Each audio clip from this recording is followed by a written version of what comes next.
দ্বাদশ জাতীয় সংসদ নির্বাচনের প্রেক্ষিতে কুমিল্লা ১১টি আসনের মধ্যে কুমিল্লা ১, কুমিল্লা ২ ও কুমিল্লা ৩ আসনের মনোনয়নপত্র যাচাই-বাছাই কার্যক্রম সম্পন্ন হয়েছে।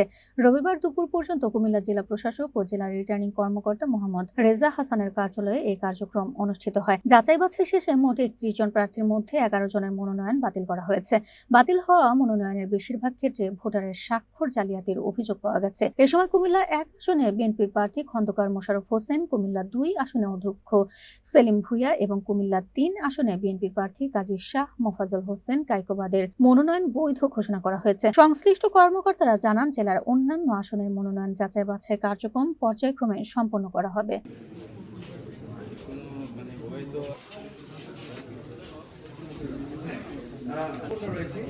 সুতরাং যেহেতু হলফনামা অসম্পূর্ণ রয়েছে, আমরা এটি রেখেছি কিন্তু তথ্য, সুতরাং এই রিপাবলিকান পার্টি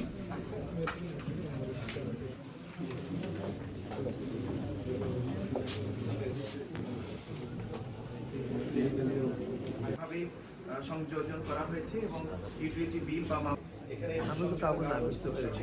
হয়েছে এবং আমাদের অন্যান্য কোনো অবজেকশন নেই। আমাদের বিভিন্ন ডিপার্টমেন্ট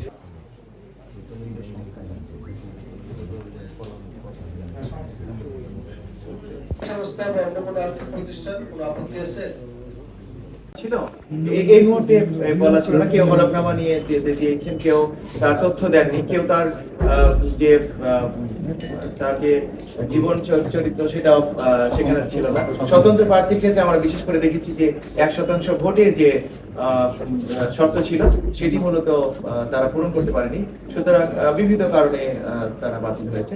এটি তারা আপিল করে ১% যে বিষয়টা থেকে যে নির্দেশনা আছে সেটির আলোকেই আমরা মূলত বাছাই করছি।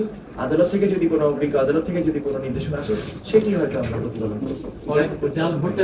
জাল ভোটারের স্বাক্ষরের একটা বিষয় না, ওটি তো বৈধ অবৈধ ভোট তিনি ১% সাথে যোগ করেছেন কিনা সেটি তো আমাদের বিভিন্ন পর্যায়ে অফিসার দিয়ে যাচাই করা হয়েছে।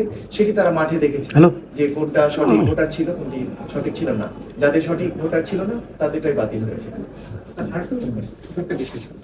গুরুত্বপূর্ণ সেই ফরম্যাটে যদি কোনো জায়গায় ঘাটতি থাকে সেই ঘাটতিগুলো আমরা প্রার্থীদেরকে জানিয়ে দিচ্ছি যে এই জায়গায় তাদের এই অংশটুকু পূরণ করা নাই বা এই চাহিদাটা নাই, সেক্ষেত্রে সেভাবেই চলছে।